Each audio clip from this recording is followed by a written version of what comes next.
So we're inside Yes. the This courthouse is the now. Cadena Reeves Justice Center, and it's located at 300 Dolorosa, across from San Fernando Cathedral and Poblanos, and it's catty corner to the City Hall. And this is the building adjacent to the Paula Elizondo Tower, and that one's on Nueva Street. When you come into the front of the Cadena Reeves Justice Center, the first thing you'll see on the left is our mediation center. It's called the Bexar County Dispute Resolution Center. And they offer free mediations for everyone in the community with trained mediators.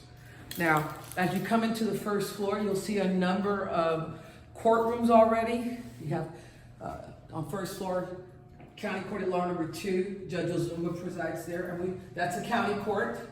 She hears all misdemeanor level court cases. Misdemeanors are up to 1 year of incarceration and up to a $4,000 fine. Then you have felony courts like Judge Castro's court.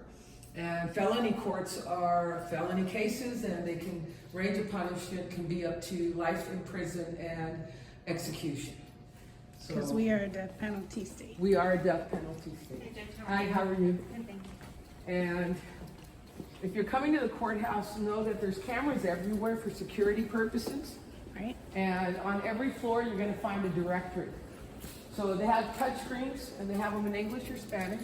Very and you good. can go by your defendant's last name, if you have a case number, or you can go through the full list.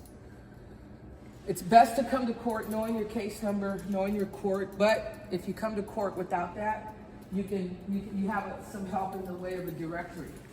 Now, if you're on the first floor of the Cadena Reeves Justice Center, you'll also find the courthouse Sheriff's Administrative Office, and this is their office for all their deputies that staff the courts for safety.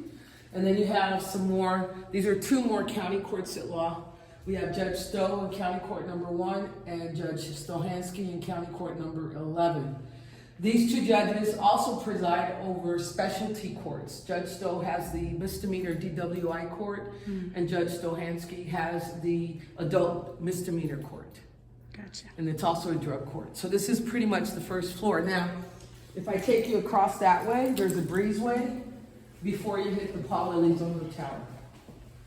Now, the Paula Elizondo Tower is where you would go and pull a marriage license. Oh, okay. So people are, where do I get my marriage license? You get it on the first floor of the Paula Elizondo Tower. And we'll go over there. About to take me out in the heat. Yeah. It's a breezeway, so you can see the title there. Now, people come down there for jury service, so I'm going to take you to the basement because this is where all jurors are supposed to report. When you get a jury summons, and you're like, where do I go? You're going to come through the Paula Elizondo Tower and come to the basement. So we're going to go down. And you also find the cafeteria down there. And for individuals that have child support issues, there's a child support office down here where you get supervised and they keep track of your payments and keep you compliant.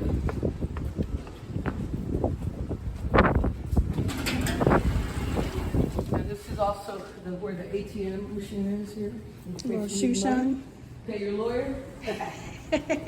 Cafeteria is closed right now, but you can come this way. You see the sign right there, Central Jury Room? So when you get your jury summons, you want to get here early, like 8 o'clock, and this is where you come report, right in here. Well, I did mine on Zoom. Well, the civil cases are done on Zoom. All the criminal cases, they have to come in person, and you can show them exactly where they would need to report. And they come and sit over there to your left. Here's a line. Yep. Ooh, this is a big old room. Look at that. Yep. These are the rooms that are full on Monday, Tuesdays, Wednesdays usually. If you're taking a bus or you want to know what bus route to take, you have every bus route here to help you navigate the city. Dang, that's a lot. Yeah. Each floor has bathrooms right around the staircase to the left on every floor. Yeah. Child support and mental health documents are all over there, down the hall in the basement. Let's go to the second floor. You already saw the first floor. Is Judge Yolanda Huff on this floor? She might be on the second floor. Let's see if she's still there.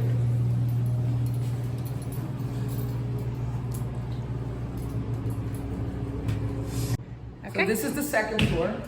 And on every floor, if you need to find out where you're going, you're gonna find a directory. And it tells you what direction the courtrooms are in. Yep. Okay, so let's see if Judge Huff is here. There's a bathrooms by the staircase on the second floor. So here you have Judge Carruthers, and he hears all the competency cases when there's a motion for competency. This is Judge Yolanda Huff's courtroom. It's probably locked right now, but we'll see if she's still here. All of these courtrooms have administrative hallways for attorneys and judges to navigate. The public entrances are on this floor. This is Judge Mary, he's a district court judge, and this is Judge Carlo Key. He's a county court judge. Carlo Key. So, can you do a quick rundown of the difference between a state, county, and district court? State and district are the same type of court. Okay. And county court handles misdemeanor cases. Gotcha. Remember, misdemeanors, the range of punishment is no more than a year in jail up to a $4,000 fine, unless it's domestic violence. Then you can also lose your Second Amendment right to bear firearms and guns. Ooh, is that for life or For life, yes. Wow. So this is Judge Mary's chambers. We'll see if Judge Huff is still here. But as you can see, these are the administrative offices. Right. Is Judge Huff still here? No, she left. She left. So this is what a court office might look like, and we'll go into mine. She's doing a virtual tour of the courthouse for folks. Hi. So when you come into a court office, you'll see the clerks, the coordinator, the court reporter, and the judge's chambers. Awesome.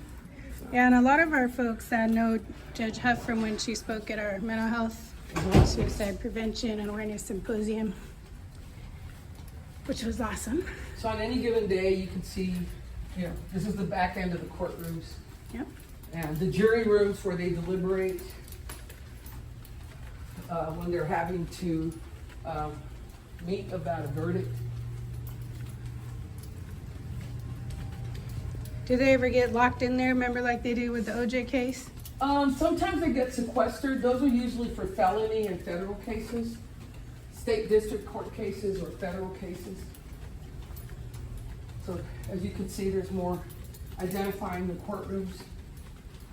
They're pretty easy to find if you just pick your head up and read. Right.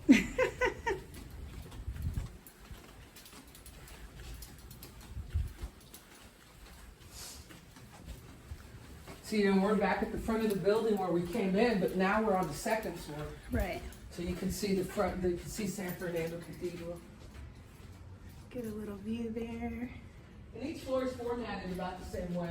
We'll go up to the third floor next. Okay, go. Okay, so you're on the third floor back. This is our Reflejo Court Administrative Office. And that's one of the specialty courts that we have in Bexar County, and it's the newest one. And it's under my court, County Court 13. And it is a first-time offender program for first-time offenders of family violence and who have a substance abuse issue.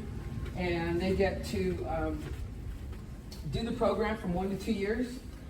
We get their trauma taken care of, we get their substance abuse taken care of, we get them sober and employed and housed. Those are the requirements for them to graduate, so we help them with all of that. We're going into my courtroom now.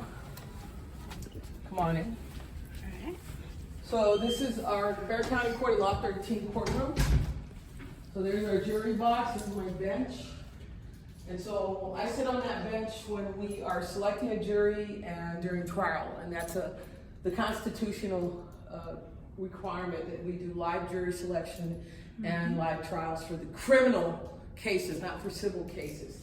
So some of you may have been called to a civil case and you've been on Zoom for jury selection and on Zoom for trials. So for the misdemeanor case courts, we only need 6 jurors. And we can pick 1 or 2 alternates. For the felony courts, the state district courts, you need 12 jurors. So that's one big difference. So the state usually sits on this side, the prosecutors and defense counsel and defendants sit on this side. We have a desk for our deputy, and we have a desk for probation. So all of this is used pretty much on a regular basis.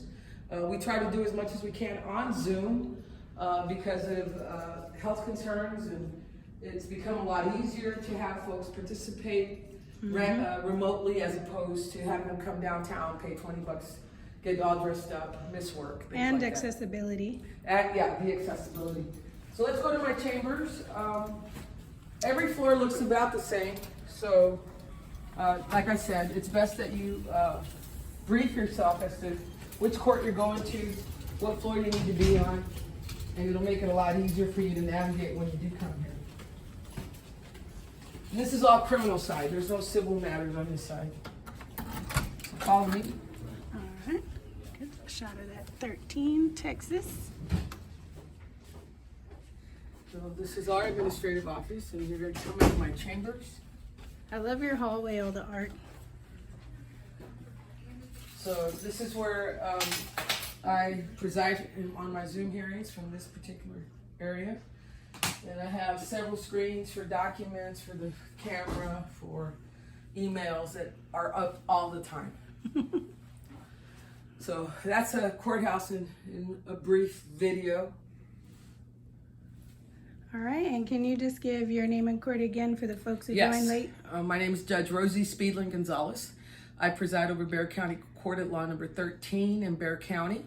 And we handle exclusively misdemeanor level domestic violence cases, which have a range of punishment of up to 1 year of incarceration at the Bexar County Jail. In addition to that, we can fine you up to $4,000. And for family violence cases, you could lose your Second Amendment constitutional right to bear firearms or guns for the rest of your life. All right, and signing off.